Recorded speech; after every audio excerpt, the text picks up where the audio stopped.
Hey everyone, today's story is about a brave little girl who had no mama and the powerful CEO who changed her day forever. You won't believe what happens when kindness meets courage. Make sure to like and subscribe now, and let's get started. Little Emma tugged at the hem of her faded pink sweater as she stood on the bustling sidewalk outside the towering glass building in Manhattan. Cars honked, people rushed past, and the smell of roasted nuts from a nearby street vendor mingled with the crisp winter air. Emma clutched her worn-out doll tightly to her chest, her tiny fingers entwined in its frayed hair. Her small shoes tapped nervously against the pavement. She had no mama to guide her, no comforting hand to hold. But today she had decided she wouldn't let that stop her. She had heard stories about Ms. Victoria Lane, the CEO of Lane Industries, a woman known for her intelligence, her sharp decisions, and her seemingly cold, unapproachable nature. But Emma had something many people didn't, the courage of hope. Taking a deep breath, she stepped through the revolving doors, feeling the warmth of the lobby envelop her. The polished marble floor gleamed under the bright lights, and the glass walls reflected her small, determined figure. She walked up to the receptionist, a young woman with a bright smile who seemed kind but busy. I don't have a mama, Emma said softly, her voice trembling slightly. Can I spend a day with her, ma'am? She pointed toward the glass elevators where Ms. Lane's office floors were. The receptionist blinked, surprised, and glanced at the elevator doors, then back at Emma. There was something about the girl's earnest, pleading eyes, something that made the bustling office fade into the background. Without a word, she picked up the phone and spoke quietly for a moment. Then she turned to Emma with a gentle nod. Moments later, Emma found herself standing in front of Miss Victoria Lane's office. Victoria looked up from her paperwork, her sharp green eyes meeting Emma's wide, innocent gaze. She was dressed in a crisp navy pantsuit, her blonde hair pulled back in a sleek ponytail, radiating confidence and authority.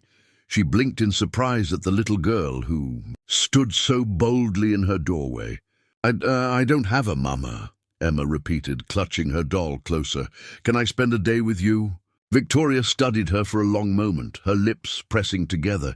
She wasn't used to interruptions like this, especially ones that tugged at something deep within her, a part of herself she hadn't acknowledged in years. Emma's vulnerability, her bravery, and her unfiltered hope touched something soft inside Victoria's heart. After a pause that felt like forever, Victoria's lips curved into the faintest smile.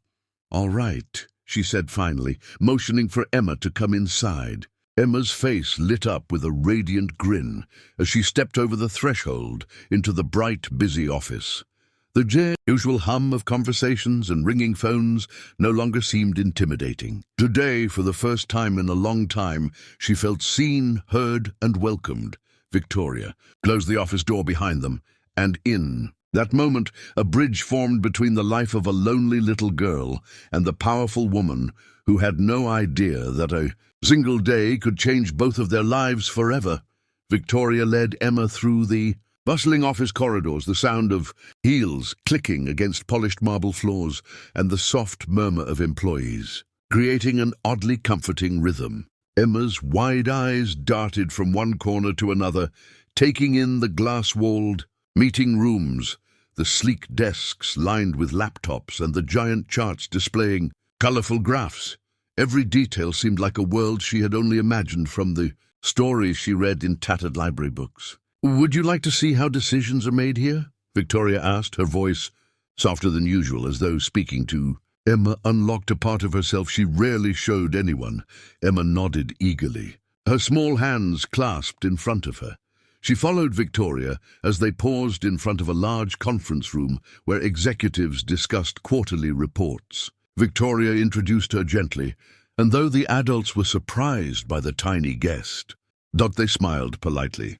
Emma absorbed every word, every gesture, her innocent curiosity turning mundane business discussions into fascinating adventures.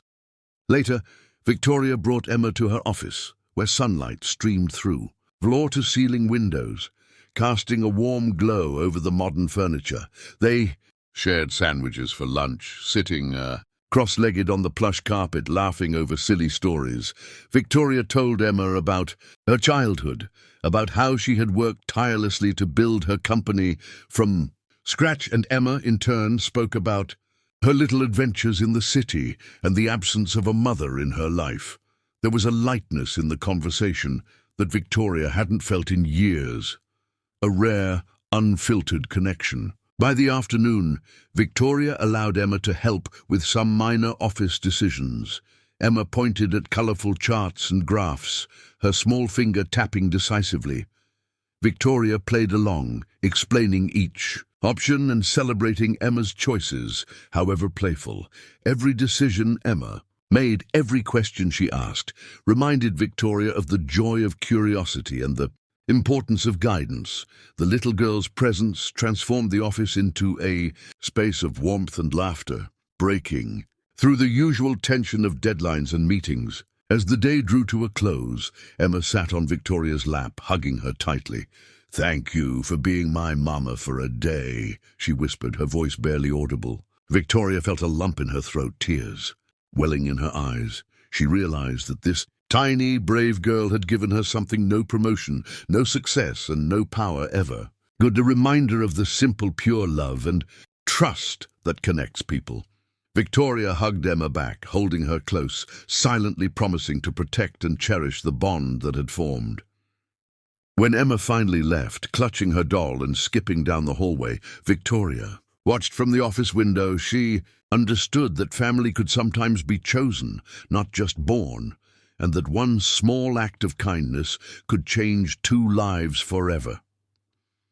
That day, the office wasn't just a place of work. It was a place where hearts met, hope was restored, and a lonely little girl found a moment of belonging she had always dreamed of.